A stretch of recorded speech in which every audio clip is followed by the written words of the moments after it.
Cris de joie et embrassades à l'annonce du verdict. La justice décriminalise mardi l'homosexualité interdite dans le code pénal du Botswana datant de 1965. Jusqu'à aujourd'hui, les relations entre personnes de même sexe étaient passibles d'une peine pouvant aller jusqu'à 7 ans de prison.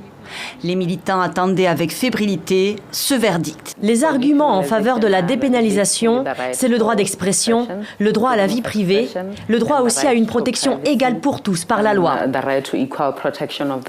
C'est le monde à l'envers. Le Kremlin a volé au secours d'un journaliste injustement accusé. Ivan Golunov en a pleuré de joie. Stéphane Leroyer. J'ai lu beaucoup d'histoires sur le fait que des drogues pouvaient être cachées.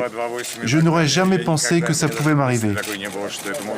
Jamais pensé non plus certainement que l'affaire se terminerait de la sorte. Ce jeudi, les autorités russes ont en effet totalement disculpé Ivan Golunov.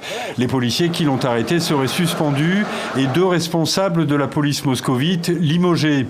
Une décision rarissime à la mesure de l'indignation et de la mobilisation qu'a suscité cette affaire en Russie ces derniers jours.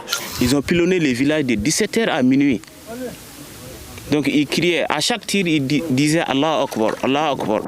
Pendant des heures, ces hommes s'acharnent sur ce village d'Ogon de près de 300 habitants. Ils tuent hommes, femmes, enfants, abattent leurs animaux, incendient leurs maisons.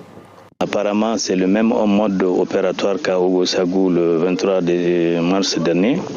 Ogosagou, un autre village de la région, Peul celui-ci, où quelques 160 personnes ont été décimées au mois de mars. Les tueurs de Sobamda ont-ils voulu venger les victimes d'Ogosagou?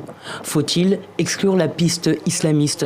Depuis 2015 et la naissance du groupe djihadiste d'Amadou Koufa, qui recrute d'abord parmi les Peuls, les affrontements se multiplient.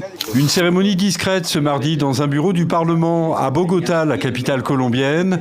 En fait, la prestation de serment d'un nouveau député, Zeuxis Posias Hernandez, beaucoup plus connu sous son nom d'ex-dirigeant des FARC, Jesus Santrich. Le président colombien conservateur Iván Duque s'est opposé à l'entrée au Parlement de Zeuxis Hernandez, dont il demande la suspension du mandat.